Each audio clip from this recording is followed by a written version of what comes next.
So I always miss the introduction because I forget to push that button. So I'm going to hand over to Julia, who's our Vice President, and she will start the session. Thanks, Narelle. Hi, everybody. My name's Julia. I am the General Manager at the Eltham Cemetery Trust.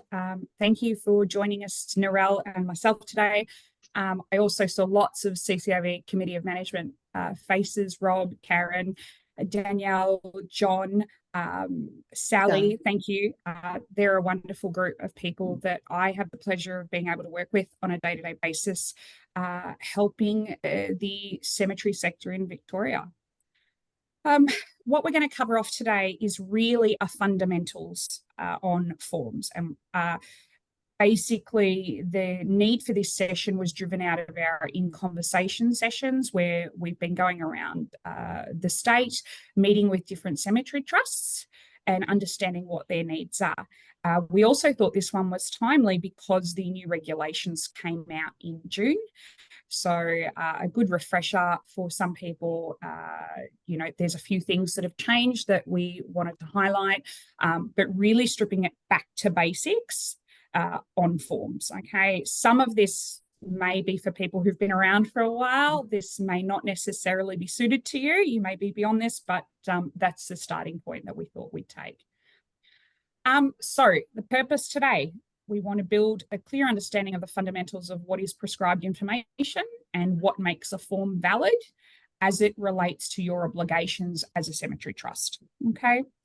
I'm going to be talking a lot, but please put questions in the chat. And if we've got time, I am a fast talker. So if we've got time, we'll do some questions at the end as well. Okay. So we're going to talk about three forms in particular today. We are going to talk about Form 1, which is an application for interment authorization for bodily remains. This is your burial authorization form. It captures prescribed information, and it is also a prescribed form, which means it is a regulated form. So that form can't be changed. It is set in the cemeteries and crematoria regulations. Okay. The other two forms we're going to talk about are application for right of interment, or a Form A, and application for approval to inter cremated remains, which is a Form B. Both of these forms capture prescribed information, but they are not prescribed forms. Okay. So, it's fundamental. Why do forms matter? Okay, Section 59 of the Cemeteries and Crematoria Act 2003 says that a cemetery trust is required to keep various records, and that we capture records relating to rights of interment and interments of persons in compliance with the Act.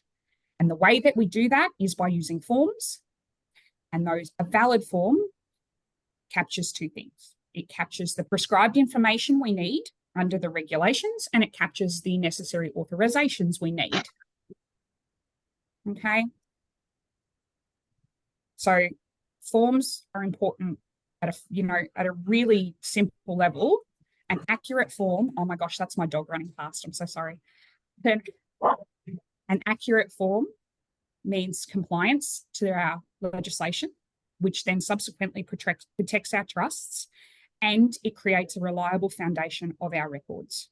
And I think a lot of us are operating very old cemeteries, and we all know about trust records having problems, and there being issues with our historical records. So you need, our compliance with forms and form accuracy means we are creating reliable records and history for future, what becomes history. Okay. So prescribed information is the minimum information that we require on a form. Okay. That's the set information that must be captured if it is known. And I'll talk through specifically what fields in a moment. Not every field on a form is prescribed. You do not have to have every field on a form, on those three forms filled in. Okay. But in addition to capturing your prescribed information, these forms capture really relevant and useful information for you as a trust. Okay. So there's two different types of information there.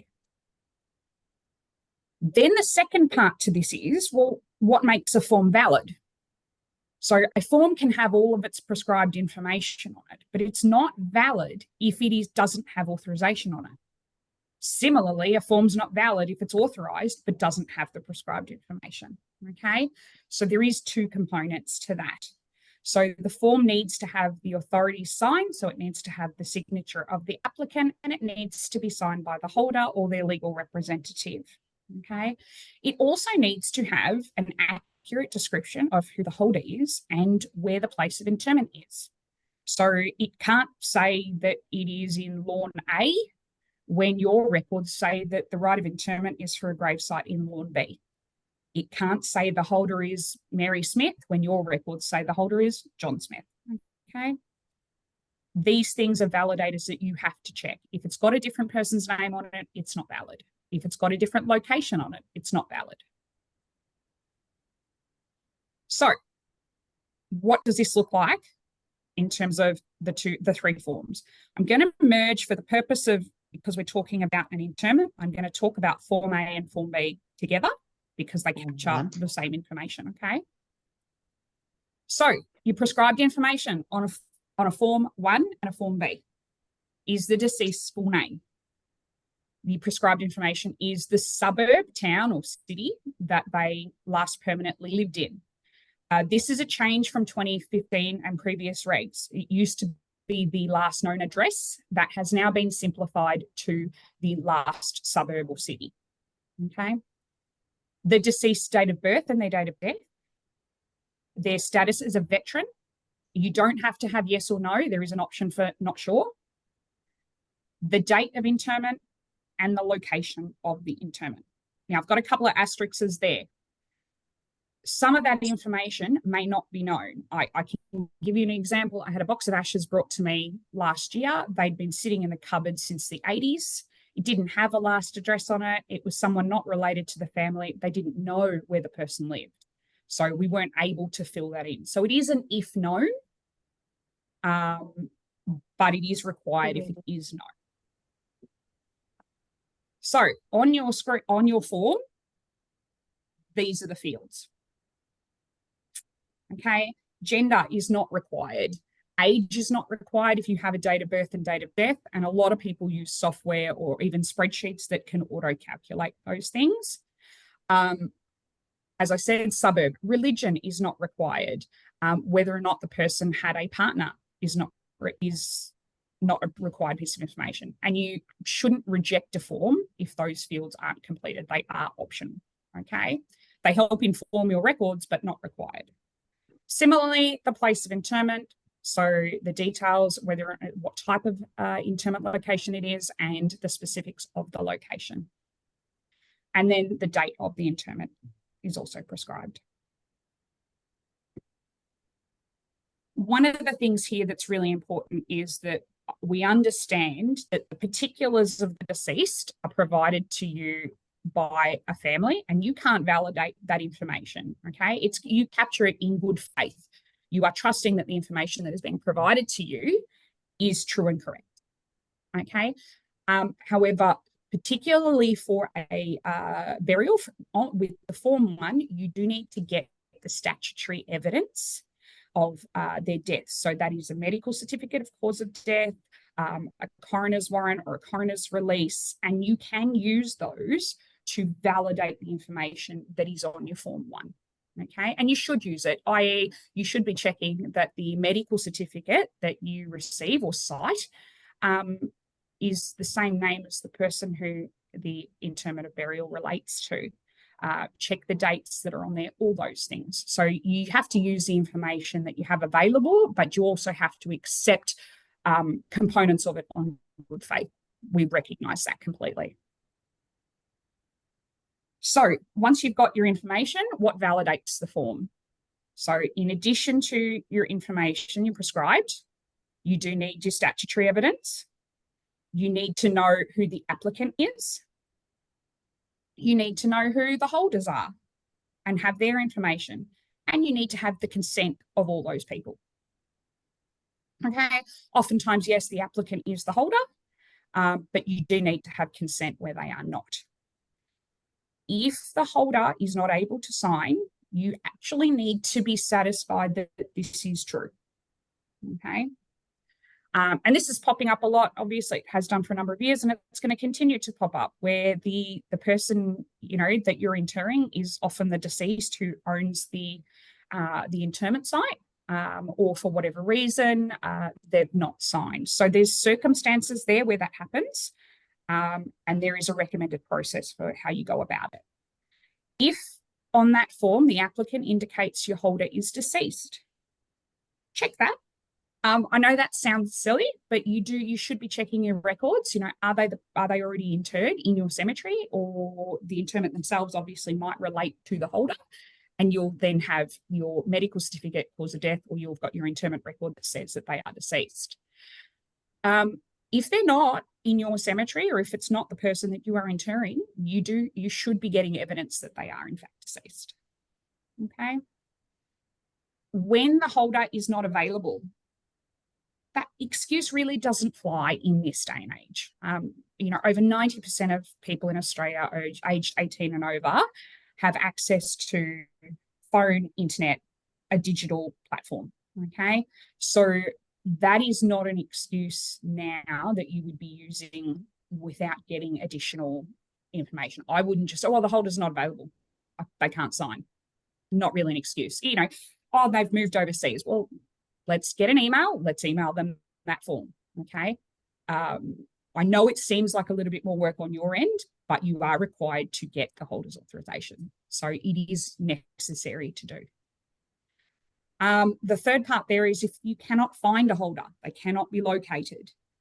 And I haven't finished that sentence there, I've just noticed. You should be getting a stat dec. And the Act does allow for circumstances where a holder cannot sign if they are a joint and only one holder can be located. But you do need to understand what attempts they have made to find that holder and seek their authorization. Okay, so minimally get a stat dec, and I would err on the side of caution. If you don't have a holder signing and you can't validate anything to do with that holder, definitely take extra precautions there. Okay, then there's practical things. Then there's just things that are not going to invalidate your form. They are not prescribed, but really practical in terms of your cemetery operations. Okay, check the coffin casket dimensions. When they make the booking, they give you one set of dimensions. When the form comes in, it's got a different set. Usually they go bigger, not smaller. And you, okay?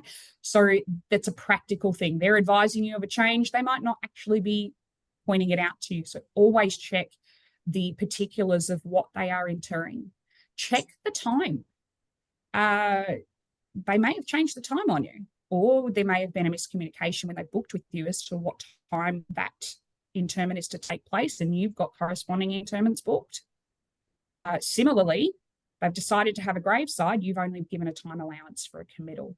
So check what service they've indicated they're having, and also check any special requirements they may have noted. Oftentimes those are not communicated to you at booking. I had an example a couple of weeks ago. They asked for 8 chairs and a canopy, and I don't provide 8 chairs and a canopy. But it was written on the special requirements. So that could have gone wrong if they'd rocked up and expected that. We rang them and obviously said, well, we're not supplying that. You'll need to supply your own. So just practical things that at the end of the day will help your interment run smoothly. Also, because you've got a relationship with this family forever. The funeral director's relationship ends with them after the interment, or after the cremation, if it's for an interment of cremated remains. So you want to be getting off to a good start with them, and making sure that everything goes as smooth as possible on the day within reason.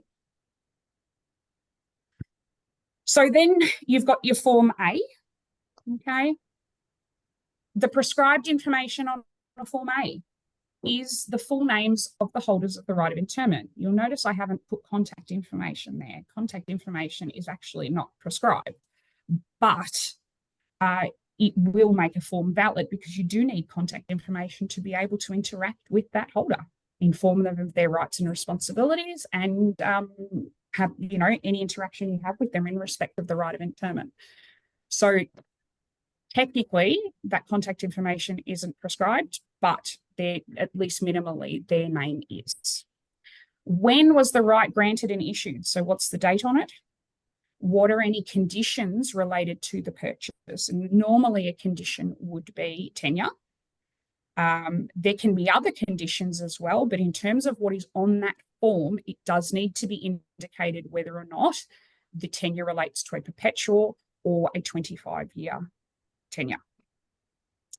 The other thing there is it has to be clear as to what the right is allocated against. Is it for a known position? And if so, what is that position? Or if it is an unallocated position, minimally what area? So, you know, it might be a new lawn grave. It should minimum, so it's not going to have a particular grave number because you may not allocate them in advance, but it should at least say it's lawn B, okay, or it's monumental section C. But if the grave site is known or if the interment position is known, it needs to be on that form. The next part there is, well, what makes that application for right of interment form valid? The name of the applicant, so who is making the application for right of interment, and contact information for them. Then contact information for each of the nominated holders and authorization of the applicant.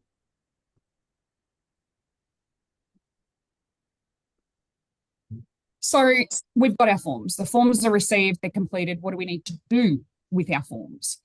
So from there, we need to record the information contained on those forms in our relevant registers. So our right of interment register, our interment register, and your maps if you keep maps separately. You might keep your right of interment and interment register together as well.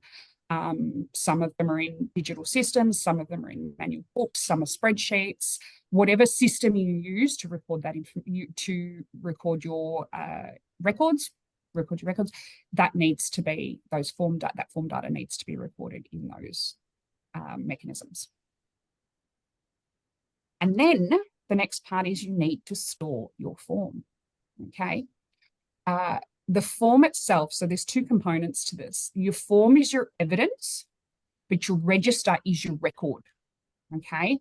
You have to have a record and your form is your evidence. You can't have one or the other. You need to have both. And you need to store both.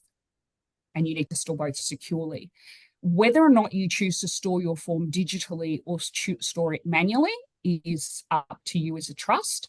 And there is a lot of information on the department website and in the records management handbook and in the manual about how you store things depending on what presentation you're keeping them in, whether it be digital or soft copy. Because your OVIC requirements are always overarching and always apply. Okay, but it's very important to understand that you have to keep your record and you have to keep your form. You can't choose one or the other. You have to keep both.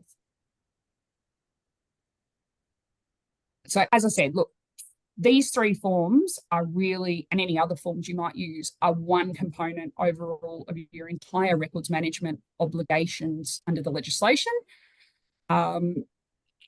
It is a very broad system in terms of how records are created, stored, accessed, but having proper processes and security and controls in place for your forms will strengthen your overall compliance with the legislation and your responsibilities under the legislation. So, to summarise, geez, I have blown through these slides. To summarise, your form is only valid when you have all the prescribed information properly completed, when you have all your authorizations, and you have evidence where required. So for a Form 1 burial, where you have your statutory evidence of the death, as well as your authorizations. So again, you're not just collecting signatures. You do actually have to check that you are dealing with the right people per your records, okay?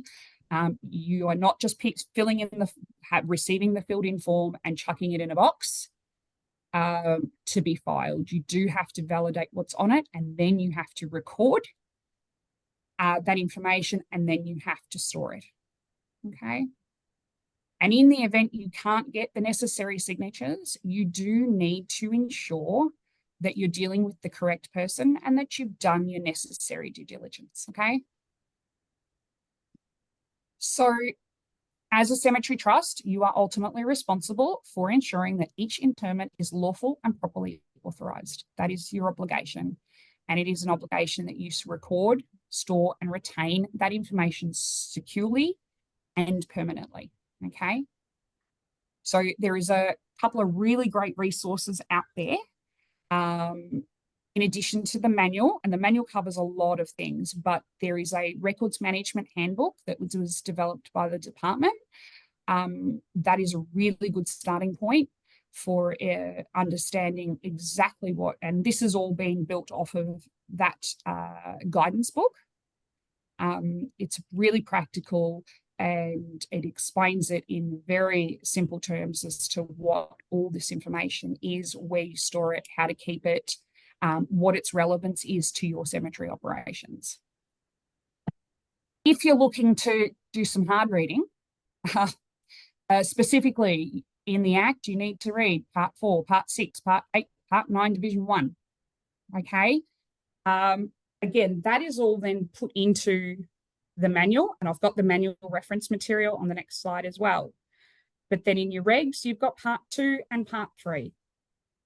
Given the regs have just recently changed, always worth a refresher, and the department did also do a summary sheet as well. But in the manual, still hard reading, but a little bit lighter. You've got topic 22. Yeah, can I give you a ring back in about 15 minutes? Righto. Thanks, Dad. Topic 22, topic 23, and topic 28, rights of interment and records management. Read them all together. They all cross-reference. And like I said to you, Department of Health Records Management Handbook, that is a more intricate version of basically, or a more practical version of what is covered off in the manual, which is a more practical version of what's covered off in the Act and the regs. So at that point, you've also then got your PROV requirements. I found this to be quite an interesting read. There are requirements around how forms, once finalised in trust records, then handed over to PROV. So if you're not aware of that, I would certainly have a read. But that is also a very useful record space as well. The other resource, which I think anyone who knows me knows I can't advocate highly enough for it, is the lovely Narelle Cole, okay? This is her bread and butter, this is her jam. And if you've got questions, it doesn't have to be high level. It can be right down to this is the situation that I am dealing with right now. Narelle's your person. You pick up the phone, you call Narelle. And if she can't help you directly, she will get you in touch with the person who can. But in most circumstances, she can certainly help you directly, all right? She's got all the contacts though, as well, with all the A-class cemeteries as well as your big Bs, for anyone that needs support too, okay? What I'll do is I realise I've spoken exceptionally fast, so happy to throw open any questions that you might have. Any feedback, anything at all, hit me. Pretty good, Julia. Quite happy with what you've had to outline there. Thank you. So it's just, yeah, we thought it was time to go back to basics, and look, we can definitely look at sessions, you know, in the future and more reference material on the more complex matters. But we're also aware of the fact that, you know, a lot of cemeteries have changed. We've got new people, new members, new secretaries, so and cemeteries operating, you know, with very low numbers. So we thought the opportunity to take it right back for a lot of the newbies would be a good place to start. What about plot box? That would encompass a lot of that information, wouldn't it? They do. So there's multiple suppliers out there. There's Plotbox, there's Opus Centre, have a couple of products, and Chronicle as well. Certainly there is software out there. Definitely worth doing your due diligence because there's also costs associated with all that software. And I mean, everyone I know uses one of the three, or they're still on manual. I'm in a hybrid at the moment. We're transitioning. I'm using an old system and a new system. But definitely do your research. They certainly help with your compliance, but it's still all going to be data fed based on the information that you are receiving from your trusts and your families to feed into those record keeping systems. Will Plotbox be a trade day next week? Take yourself off mute, Narelle. Yes, Thanks. they will. Oh, Both- great. Both two Are all- representatives. Are all three there? Excellent. Plotbox, Opus Centre are waiting on confirmation from Chronicle. Okay. Fabulous. Excellent. We haven't started yet. Yep. Kinglake, we're still waiting. We're nearly there. Maybe You're we'll doing get well. you. Chugging along, Alex. Yeah, just chugging along in that waiting room. We're getting used to it. Yep. Our plans, and we've had one set of plans endorsed. We're just waiting for the second set through DTP for the Vic Road section of the construction. Oh, fantastic. Well, when you get to that point where you're ready to start doing things, obviously reach out to Narelle.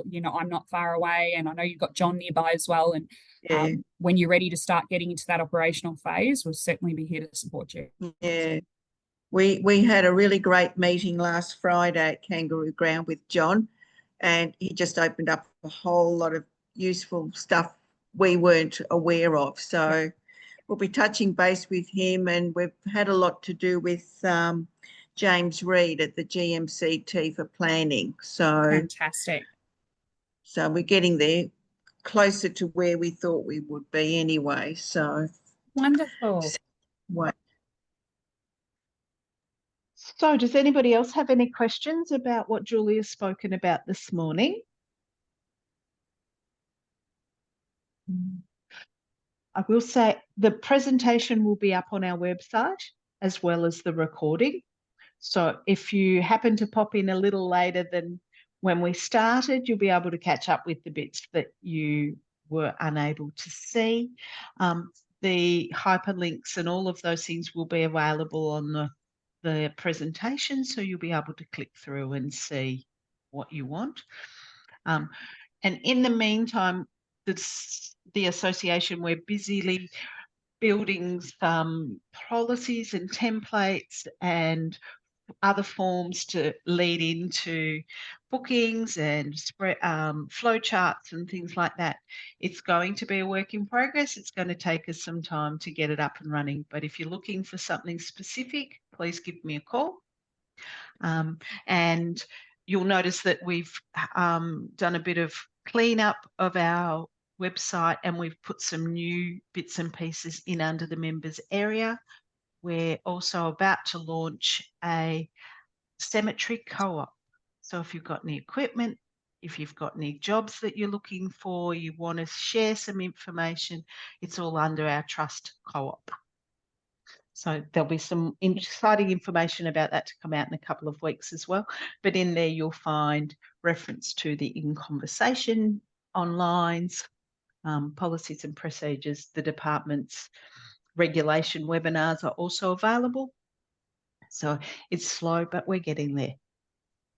In respect of the policies and bits and pieces and other forms that we're looking at, if anybody uses their own forms for anything outside of these three, or if you've manipulated any of these to work better for your circumstances, I would love to see them because we are looking at forms at the moment and looking at what forms outside of these three people use. A lot of trusts have developed their own forms like transfers, surrenders, that kind of thing.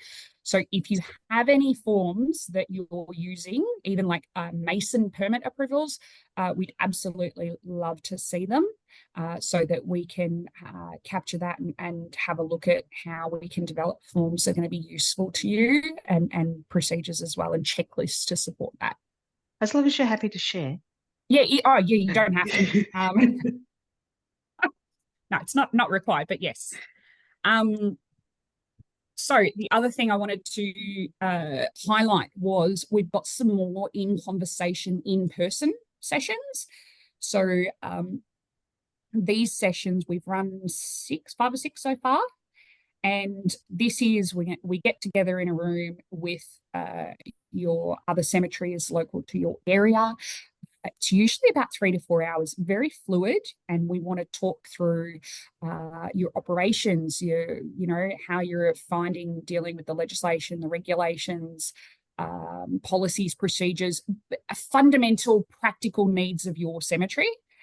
It's very open discussion. There's no set, it's not me talking at you or Narelle talking at you for 4 hours. Very interactive. Gives you an opportunity to meet your neighbours, exchange details, and also learn about what other people are doing. We then take the feedback from those sessions to the Committee of Management at CCAV and also to the department, share that with them, what people are experiencing, what common themes are coming through. And most often than not, there's common themes so far across the state. So if you can make it to one of these sessions, we'd love to see you. We've got 2 in September in Horsham and Ararat. On 1st of October, it will be Metro Melbourne North. We haven't got a venue as yet, but it'll be north. So I'd suggest somewhere nearby to a GMCT location. 14th of October, we're going to be up around Bendigo. And 28th of October will be Metro South. So that might be somewhere near a Springvale Southern Metro location. I'm just picking places with facilities, that's all. But please do come along if you can, or send someone along from your trust if you can't make it. There's no restriction on how many can attend. We've had some with one person attend, and we've had some with 6 or 7. So we also don't restrict these to members only. So if your neighbouring cemetery isn't a trust isn't a member of CCAV, we don't care. We love to chat to anybody. And just there is no cost. No cost. Yes, no cost. Thanks, Rob. The next is our online in-conversation sessions, such as today. Next month, if you're into numbers, we are going to have a 1-hour session on budgeting. I will not be leading that one. I'm putting it out there. September and October, we are then going to talk more numbers and talk about fees. Okay, fees will be spread over 2. The first session will be more high level, and the second session will be a little bit more intricate for the trusts that have more complex fee structures and needs. Our last session for the year will be on social media. Lastly, we're going to have some more in-person events next week. Trade show down at GMCT at the Sages Road Rob's Treehouse Complex, which is a fantastic new facility. And there will be lots of trade representatives there with equipment. There'll be some tours of some of the operating side of GMCT. I believe there'll be some creme tours. And an opportunity to meet and network with your peers in the industry. All your CCAV pals will be there, so please do come along. I'm so excited about it. 22nd of October, we have our AGM, and we're going to have it in person. So we'll be at the MCG in the AFL dining room. There will be some guest speakers. The coroner will be there, which I'm really keen personally to hear from. I think that'll be a great session, and Neil Baum is going to be speaking as well. Okay, there will be a small cost just to cover the lunch aspect of the AGM. Trade show is completely free. Okay, next year we also have our annual country conference, and we'll be able to give you some more information about that coming up shortly. Okay. So that's pretty much, there you go. That is it for me. Thank you. We've had a couple of questions. One about the trade show. Is it likely to be going regional? We don't know. This is the second year we've done it, so it's a bit of toe in the water and see what sort of responses we get. Last year was hugely successful. We've got quite a lot of registrations for this year and a whole lot of new exhibitors. So we're looking forward to catching up with the people on that event. We've also had a question about coffin and casket. we asked for that to be added to the form, which was rejected.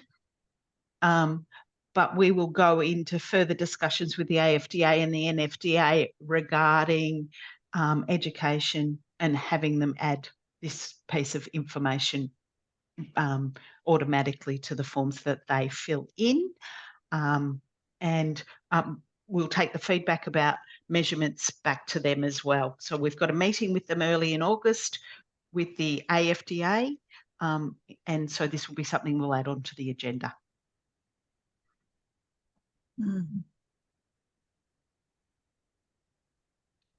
Fabulous. Anyone got anything to add? Any CCAV comm guys? Rob, do you want to add anything? No, I think it's all been covered by yourself, Julia, and Narelle. I just want to thank everybody for being involved. These sessions wouldn't happen if we didn't have the support from our members being interested. And if you have any topics that we haven't touched on, or if there's something particular that you want to hear about or want us to do a bit of work for you and put together, then please let Narelle know. We try not to lock the topics in too early, but so we have a bit of flexibility, but they are based, as Julia said, on the in conversation face-to-face sessions that we are holding around the state. So that's where they are derived from. However, if you have something, if you've got something in your mind that you want us to help you with or put on the table, then please let Narelle know and we'll definitely do that.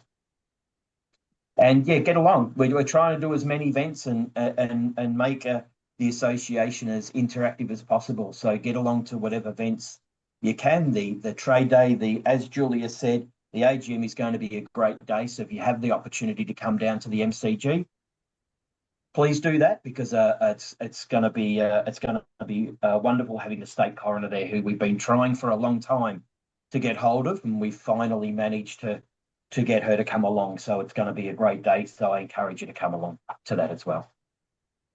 Thanks, Narelle. Thank you. Diane, we'd like to wish you a speedy recovery from your background. Definitely. All right. So has anybody got any other questions that they might like to ask? Watch out for the presentation on the website next week, and have a great day, everybody. Thank you. Thanks, everyone. Thank you. Thanks. Yeah. Thanks, Thank you. everyone.